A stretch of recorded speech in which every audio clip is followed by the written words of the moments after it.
Hello everyone. So today we are going to start the chapter 2 of your science textbook. The name of the chapter is Microorganisms, Friend and Foe. So इस chapter के title का मतलब है कि micro organisms जो होते हैं वो हमारे दोस्त भी होते हैं और हमारे दुश्मन भी होते हैं. सो इस चैप्टर में हम पता करेंगे कि ऐसे कैसे होते हैं ये. So you have seen several kinds of plants and animals. However, there are other living organisms around us which we normally cannot see. These are called microorganisms or microbes. तो हम अपने चारों तरफ देखेंगे तो हमको कई सारे ऑर्गेनिजम्स नज़र आते हैं, जैसे कि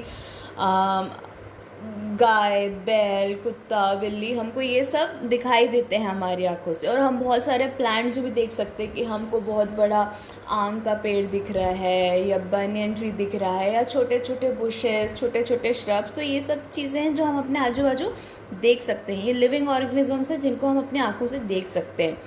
पर इस अर्थ में बहुत सारे ऐसे छोटे छोटे ऑर्गेनिजम्स भी होते हैं जिनको हम अपनी नेकेड आई से नहीं देख सकते हैं.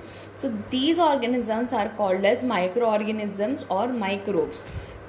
तो माइक्रो ऑर्गेनिजम्स का मतलब होता है कि बहुत छोटे छोटे ऑर्गेनिजम्स. माइक्रो एक यूनिट है जिसका एक्सटेंट बहुत छोटा होता है, 10⁻⁻⁶ होता है. एंड उतने छोटे एक्सटेंट पे जो ऑर्गेनिजम्स होते हैं उसको हम बोलते हैं micro organisms. For example, you might have observed that during the rainy season, moist bread gets spoiled and its surface gets covered with grayish-white patches. Observe these patches through magnifying glass. You will see tiny black rounded structures.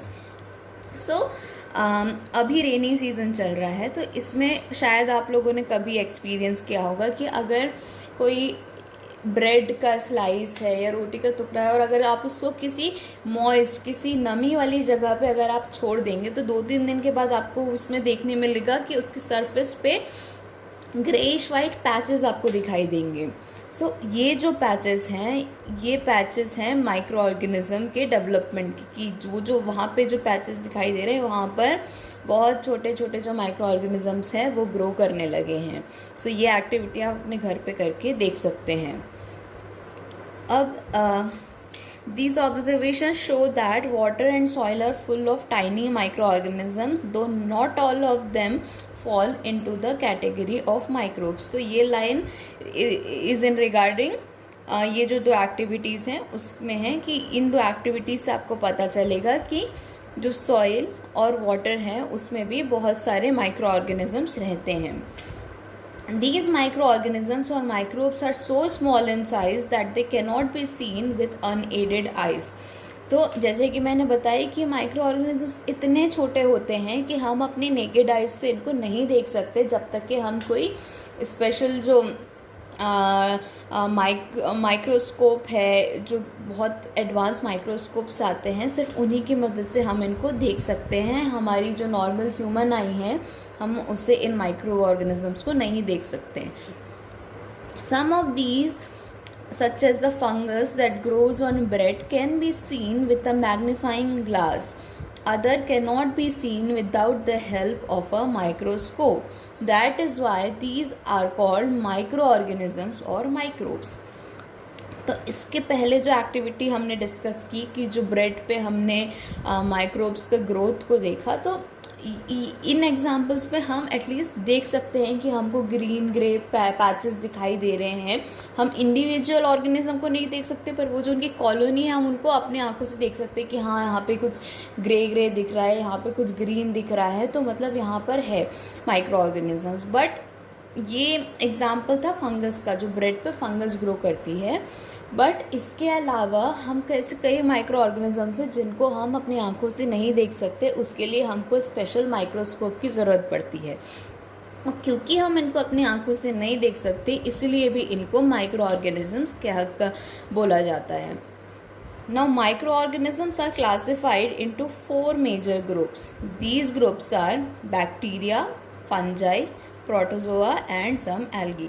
सो इन microorganisms को 4 groups में classify किया गया है और ये groups हैं bacteria, fungi, protozoa and algae. Now इसके जो फिगर्स जो है हम नेक्स्ट पेज पे देखेंगे. Now viruses are also microscopic but are different from other microorganisms. So in microorganisms के ग्रुप में वायरसेस भी हैं, बट ये इन चारों माइक्रो ऑर्गेनिज्म जो हमने बोला अभी, इन चारों से ये जो वायरसेस हैं बहुत अलग होते हैं. They however reproduce only inside the cells of the host organism which may be a bacterium, plant और एनिमल.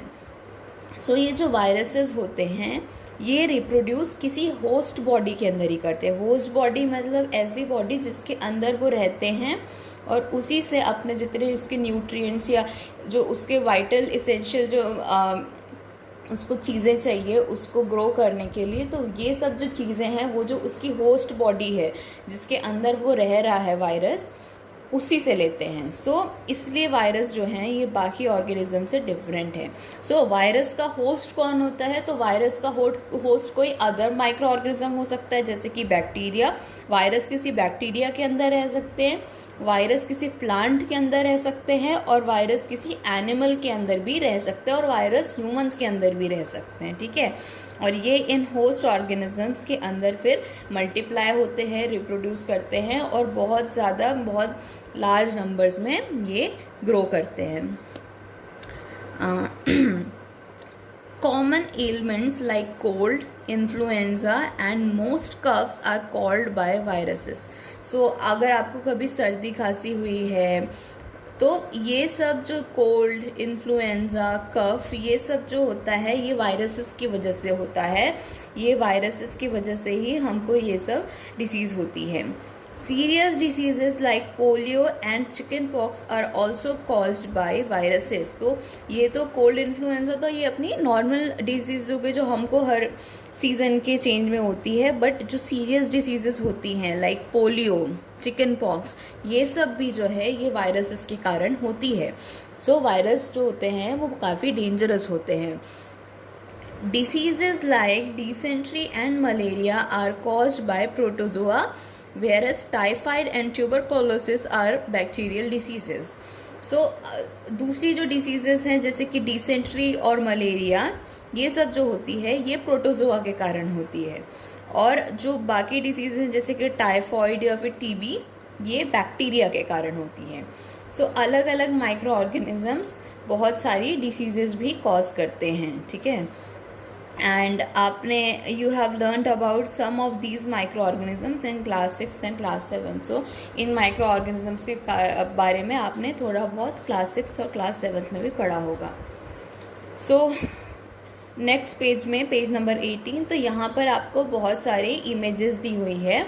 तो ये अलग अलग माइक्रो ऑर्गेनिजम्स की इमेजेस हैं. ठीक है. ये जो फर्स्ट 2 इमेजेस हैं ये बैक्टीरिया की है. तो यहाँ पर आपको ऐसे सिलेंड्रिकल स्ट्रक्चर दिखाई दे रहे हैं, ऐसे बहुत ज़्यादा ग्रुप में कॉम्प्लेक्स स्ट्रक्चर दिखाई दे रहा है. तो ये एक बैक्टीरिया की कॉलोनी है. Now second is algae. ये जो है ये है क्लैमाइडोमोनास एंड स्पायरोगायरा. ये दोनों जो है ये एल्गी के एग्जाम्पल्स हैं. Next is protozoa. Example is amoeba और पैरामेशियम. ये जो दोनों हैं ये प्रोटोजोआस हैं. And fungi. फंजाई में bread mould, Penicillium and Aspergillus. ये जो तीनों एग्जाम्पल्स हैं ये फंजाई के एग्जाम्पल्स हैं. एंड नेक्स्ट पेज में ये जो स्ट्रक्चर्स दिखाई दे रहे हैं ये बहुत कुछ ऐसे सैटेलाइट जैसे दिखाई देते हैं, पर ये जो हैं ये वायरसेस हैं. ठीक है. Now where do micro organisms live. ये माइक्रो ऑर्गेनिजम्स रहते कहाँ पर हैं? Micro organisms may be single celled like bacteria, some algae and protozoa, और multi cellular such as many algae and fungi. ये जो माइक्रो ऑर्गेनिजम्स होते हैं या तो वो सिंगल सेल्ड होते हैं या वो मल्टी सेल्यूलर होते हैं. सिंगल सेल्ड मतलब एक सेल से बने हुए हैं, उनका जो पूरा जो फंक्शंस है वो सिर्फ एक सेल से होता है, एक सिंगल सेल होता है. और इसके ये सिंगल सेल्ड कई बैक्टीरियाज, कुछ एल्गे और कुछ प्रोटोजोआ, ये सब सिंगल सेल्ड होते हैं. मल्टी सेलुलर, मल्टी मतलब बहुत सारे, एंड सेलुलर मतलब सेल्स. तो कई जो ऑर्गेनिजम्स होते हैं उनमें बहुत सारे सेल्स होते हैं. तो कई जो एल्गे हैं, कई जो फंजाई हैं वो मल्टी सेलुलर होते हैं. Now they live in all types of environment ranging from ice cold climate to hot springs and deserts to marshy lands. तो ये जो ऑर्गेनिजम्स हैं ये कहीं पे भी रह सकते हैं, बहुत जो हार्श कंडीशंस होती है ये वहाँ पर भी रह लेते हैं। ये आइस कोल्ड मतलब बहुत ज़्यादा बर्फीली ठंडी जगह पे, हॉट स्प्रिंग्स मतलब बहुत ज़्यादा गर्म, जैसे कि लावा या कहीं पर ऐसे बहुत ज़्यादा गर्म पानी के फव्वारे जो हम कई बार टीवी में देखते हैं, तो ऐसी जो जगह रहती है हॉट स्प्रिंग्स, ये वहाँ पर भी रह लेते हैं। डेजर्ट्स आप सबको पता है कि वहाँ पर कितनी हार्श कंडीशंस रहती है, टेम्परेचर हाई रहता है, पानी नहीं रहता, बट ये माइक्रो ऑर्गेनिजम्स वहाँ पर भी रह लेते हैं। एंड मार्शी लैंड्स मतलब होता है कि ऐसी जगह जो बहुत ज़्यादा, जहाँ पे पानी हो, पानी के अंदर जो जगह रहती है, पानी से घिरी हुई जो जगह रहती है, मार्शी लैंड्स, ये माइक्रो ऑर्गेनिजम्स वहाँ पर भी रह सकते हैं। इन जगहों पे रहना हमारे ह्यूमंस के लिए भी बहुत टफ है, हम नहीं रह सकते यहाँ पर, बट ये माइक्रो ऑर्गेनिजम्स इन सब जगहों पर रह लेते हैं। They are also found inside the bodies of animals including humans. Some microorganisms grow on other organisms while others exist freely. So मैंने आपको बताया था कि ये जो कुछ organisms हैं ये होस्ट में रहते हैं, किसी की बॉडी में रहते हैं, तो ये organisms भी एनिमल्स की बॉडी में रह सकते हैं और इवन ह्यूमंस की बॉडी में भी रहते हैं। नाउ हर माइक्रो ऑर्गेनिज्म किसी होस्ट में नहीं रहता, कुछ ऑर्गेनिज्म जो रहते हैं वो फ्री भी रहते हैं, फ्रीली रहते हैं, आउटसाइड द बॉडी रहते हैं, बट कुछ माइक्रो ऑर्गेनिज्म जो रहते हैं वो किसी होस्ट के अंदर रहते हैं। Now microorganisms and us, मतलब how micro organisms are connected to us, how microorganisms help us. Microorganisms play a very important role in our lives. Some of them are beneficial in many ways, whereas some of them are harmful and cause diseases. Let us study about them in details.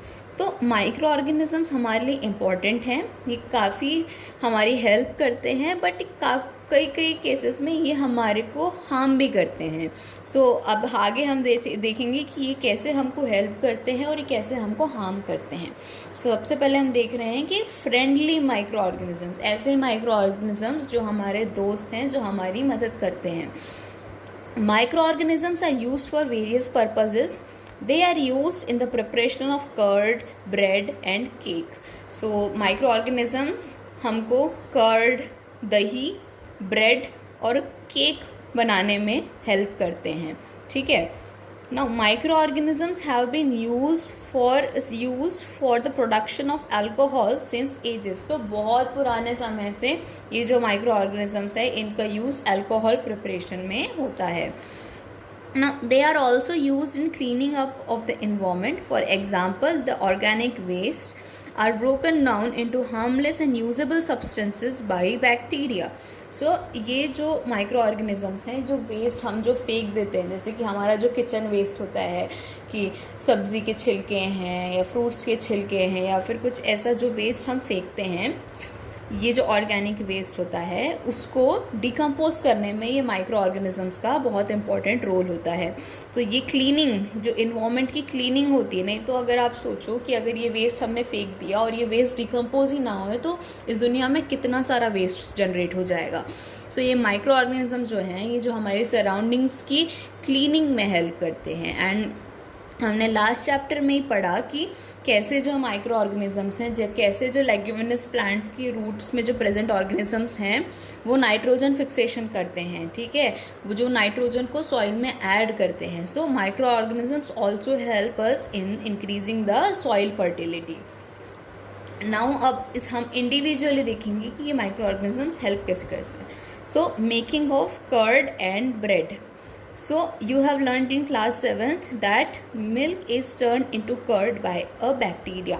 ये आपने पहले ही अपनी पिछली class में पढ़ा है कि जो मिल्क से कर्ड जो बनता है वो एक बैक्टीरिया की वजह से बनता है. Now curd contains several microorganisms. Of these, the bacterium Lactobacillus promotes the formation of curd.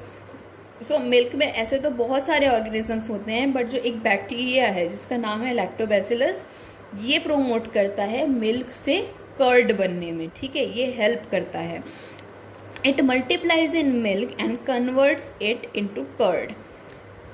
ये मिल्क के अंदर ग्रो करते हैं, अपने नंबर्स बढ़ाते हैं और उसके बाद ये जो मिल्क है उसको कर्ड में कन्वर्ट करते हैं। Bacterias are also involve in making of cheese, pickles and many other food items. तो आपने देखा होगा चीज़ आप लोगों के घर में लाते होंगे या आपने टीवी में देखा होगा, तो ये जो चीज़ है उसको भी बनाने में बैक्टीरिया हेल्प करता है, और बहुत सारे जो पिकल्स और अदर खाने की जो चीज़ें होती हैं उसमें भी बैक्टीरिया हेल्प करता है। An important ingredient of rava idli and bhatura is curd. So अब ये तो आपके घर, सबके घर में बनता होगा रवा इडली और भटूरे, छोले भटूरे। सो इन दोनों चीज़ों को बनाने में भी कर्ड जो है वो यूज़ होता है, और कर्ड बनाने में बैक्टीरिया का यूज़ होता है। So bacteria and yeast are also helpful for fermentation of rice, idli and dosa.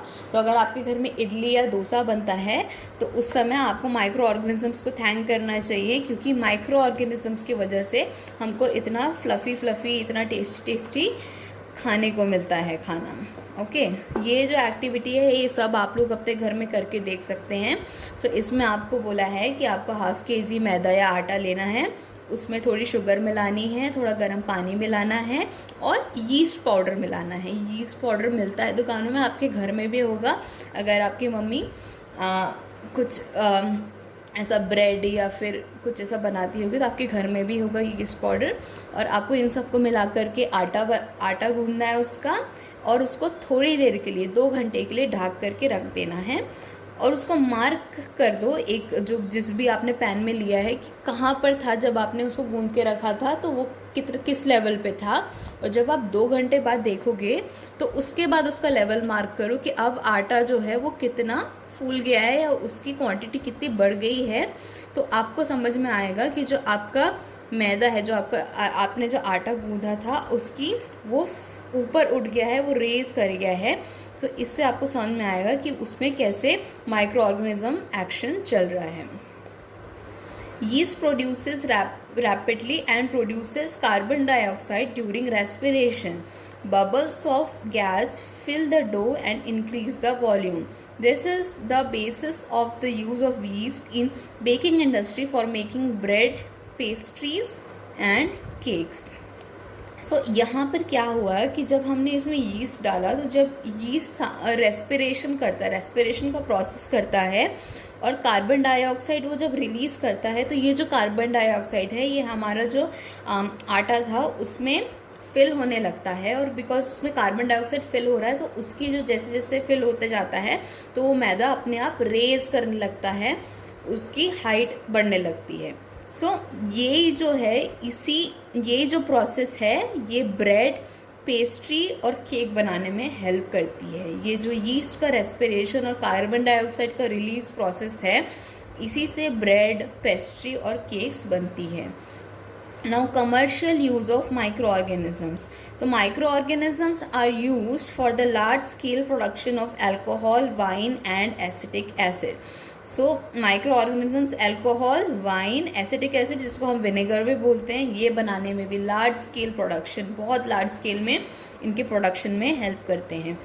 Yeast is commonly use for commercial production of alcohol and wine. So specially जो यीस्ट है ये यूज़ होता है अल्कोहल एंड वाइन प्रिपरेशन में।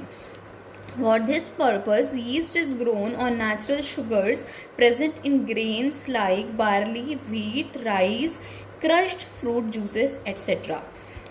सो ये yeast को grow कैसे करते हैं, तो ये जो हमारे ये जो ग्रेन्स है लाइक बार्ली, व्हीट, राइस या फ्रूट जूस जो है, इसमें नेचुरल शुगर्स होती है, नेचुरली जो प्रेजेंट रहती हैं शुगर्स, नेचुरल शुगर्स ये रहती है। और ये जो यीस्ट है जब हम इसको ऐड करते हैं इन ग्रेन्स में तो इन नेचुरल शुगर्स पे वो फीड करता है, इन नेचुरल शुगर्स को वो कंज्यूम करता है। नाउ अब जब वो उसको कंज्यूम करता है एंड उसके बाद वो उस शुगर को अल्कोहल में कन्वर्ट करता है। तो ये जो यीस्ट क्या करता है, ये शुगर लेता है, नेचुरल शुगर जो प्रेजेंट होती है, और उसको अल्कोहल में कन्वर्ट करता है। So sugar has been converted into alcohol by yeast. And ये जो प्रोसेस होता है, शुगर से अल्कोहल बनने का जो प्रोसेस होता है उसको हम बोलते हैं फर्मेंटेशन। सो यहीं पे लिखा है कि the process of conversion of sugar into alcohol is known as fermentation. And fermentation किसने डिस्कवर किया था? फर्मेंटेशन डिस्कवर किया था लुइस पास्चर ने इन द ईयर 1857. सो आज के लिए इतना ही. हम नेक्स्ट क्लास में ये वाला जो टॉपिक है medicinal use of micro organism ये स्टार्ट करेंगे. तब तक के आप इनको रिवाइज करेंगे, ये जो भी मैंने आज पढ़ाया है उसको, और जितनी इसमें एक्टिविटीज़ जो दी हुई है अगर आप कर सकते हैं तो आप इसको घर पे करके देखो. और and if there is any doubt you can ask me. Okay, thank you.